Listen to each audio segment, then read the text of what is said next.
Hey friends, hi. Uh, in this video, I'm trying to address a question that I see a lot online on the exact format of the reference letter. So I've seen many presentations online, I've seen many YouTube videos, read online, but nowhere I've seen a real life example. So this, what I'm showing you, is a very real life example. In fact, this is my reference letter that I used.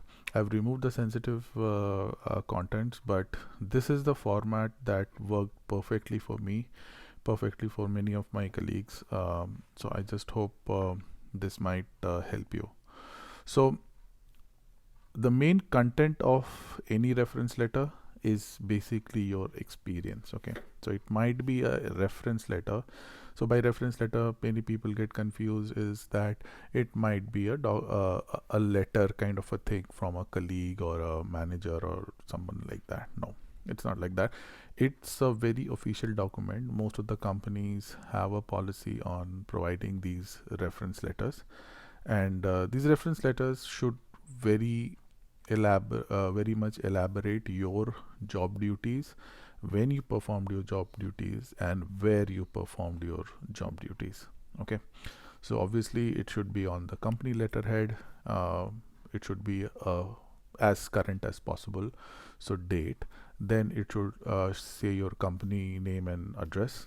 Okay, and then address it to whomever it might be concerned, and basically then it should say that your name will come in this place. You have worked for this company located at a particular address, and you have worked for so long. Okay, then below it is basically where you are breaking down your experience, right? So what position you held, what was the time period you held those position, how many times, how many hours a week you were working, and where was your that experience acquired, right? It could be you in any location, India, US, Canada, Europe, anywhere. Okay, and then below it should contain a paragraph of what work you have performed. Okay, so make sure that you use action word, like if you're like, I'm from an IT background, so something like implemented or documented, or like some action words, so that showing that you have done some kind of work,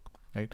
And then this needs to be repeated for all the positions you held with that company, right? For each location. So for example, you worked for in 3 cities in, like for example for me, I worked in 3 cities in US. So my experience letter has 3 sections for each of those locations and with the time period. Okay, you get promoted, so for new position, same country, same location, again you have to break it down. So just make sure that you all the unique combinations of your location with your position is captured in this letter. It's a very important letter.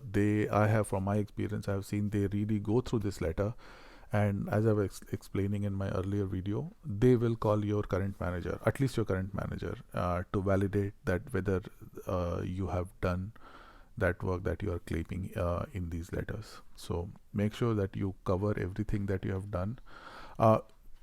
Individual paragraphs need not be more. I have seen 7-8 lines to be very fine, to be absolutely fine. Just make it in a paragraph form so that it's easy for anybody to understand. Make sure you covered whatever work you have done, and you don't need to elaborate on any of those. Obviously don't include sensitive information like client name and client details, but apart from that, you can include whatever work you have done, promote yourself as much as you can, and you should be good.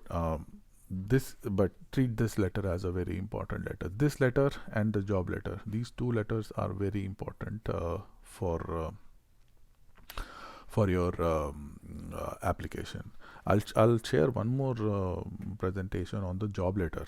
In fact, when I was applying, I got an email from Ainp requiring a very specific guideline on what the job letter should contain. So I'll share that presentation with you also.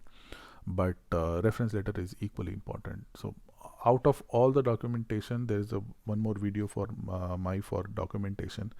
So of all the documentation requirements, you will have most of it ready. These are the two documents, job letter and reference letter, on which you will have a dependency on an external person. So make sure you cover all the bases for this letter, cover all your experiences, and if you can get in the same format from your earlier work experience, nothing like that. But this is the format. I'm very sure it worked for us. It clicks for most of us. Let me know if you have any questions in the comments for this particular letter, and I'll be more than happy to help. And so that's it from my side for now, and see you in the next video. Thank you.